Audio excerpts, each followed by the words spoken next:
திருப்பூர் மத்திய பேருந்து நிலையத்தில் அரசு போக்குவரத்து கழக செக்கிங் இன்ஸ்பெக்டருக்கும் தனியார் பேருந்து ஓட்டுநருக்கும் இடையே தகராறு ஏற்பட்டு ஒருவர் சரமாரியாக தாக்கிக் கொண்டு கட்டிப்புரண்டு சண்டையிட்ட வீடியோ வெளியாகியுள்ளது. இது குறித்தான விவரங்களோடு இணைகிறார் நமது செய்தியாளர் பூபதி. வணக்கம் பூபதி. வணக்கம் ஜெயஸ்ரீ. திருப்பூர் மாநகராட்சியை பொறுத்தவரை திருப்பூர் பழைய பேருந்து நிலையம், புதிய பேருந்து நிலையம், கோயில்வழி பேருந்து நிலையான 3 பேருந்து நிலையங்கள் செயல்பட்டு வருகிறது. குறிப்பாக இன்றைய தினம் திருப்பூர் மத்திய பேருந்து நிலையத்தில் அதாவது இங்கு வரக்கூடிய நூற்றுக்கணக்கான அரசு மற்றும் தனியார் பேருந்துகள் வந்து செல்வது வழக்கமாக உள்ளது.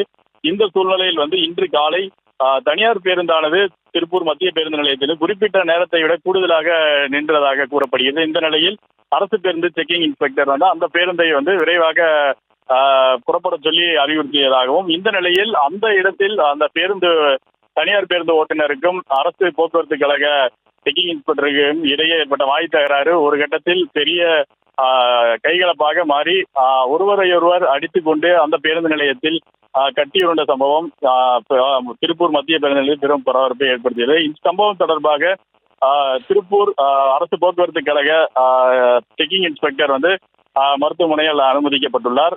தொடர்ந்து திருப்பூர் தெற்கு காவல்துறையினர் இச்சம்பவம் குறித்து வழக்கு பதிவு செய்து விசாரணை மேற்கொண்டு வருகின்றனர். ஜெயஸ்ரீ, விவரங்களுக்கு நன்றி பூபதி.